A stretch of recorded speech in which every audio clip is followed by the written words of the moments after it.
یہ حضرت عبداللہ ابن مسعود سے رضی اللہ تعالی عنہ، یہ بھی مسلم شریف کی روایت ہے۔ حضور فرماتے ہیں ما بعث اللہ من نبی فی امتہ قبلی الا کان لہ حواریون و اصحاب۔ اللہ نے مجھ سے پہلے کسی بھی امت میں کسی نبی کو نہیں بھیجا مگر اس کے کچھ نہ کچھ حواری، کچھ نہ کچھ اصحاب تو ہوتے تھے نا، 2 ہو 4 ہو 10 ہو 12 ہو۔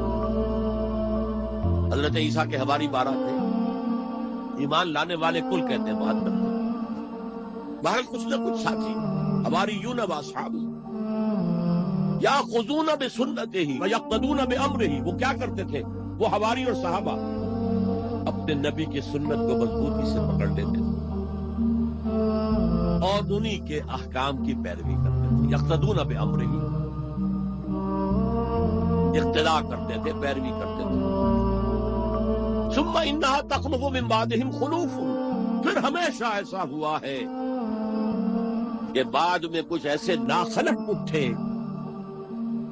یفعلون یقولون ما لا یفعلون ویفعلون ما لا یؤمرون، کہ وہ کہتے وہ تھے جو کرتے نہیں تھے اور کرتے وہ تھے جس کا حکم ہی نہیں ہوا۔ عرس منائے جا رہے ہیں، یہ کوئی اللہ کے رسول کا حکم ہے؟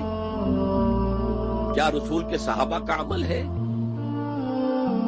کیا حضور کا عرس منایا گیا؟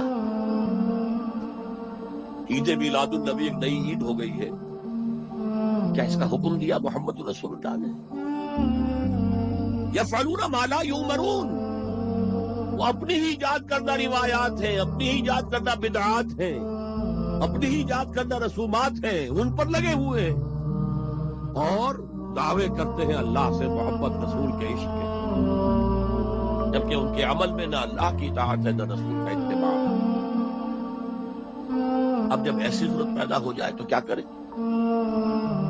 فمن جاہدہم بیدہ فہو مومن، تو جو مسلمان بھی ان کے خلاف جہاد کرے گا اپنے ہاتھ سے، اپنی طاقت سے، وہ مومن ہوگا۔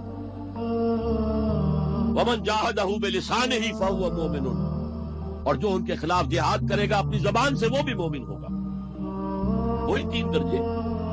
ومن جاہدہم بقلبہ فہو مومن، دل سے نفرت رکھ کر جو جہاد کرے گا بالقلب وہ بھی مومن ہوگا۔ فما وراء ذلک من الایمان حبۃ خردل، اس کے بعد تو ایمان رائی کے دانے کے برابر بھی نہیں ہے۔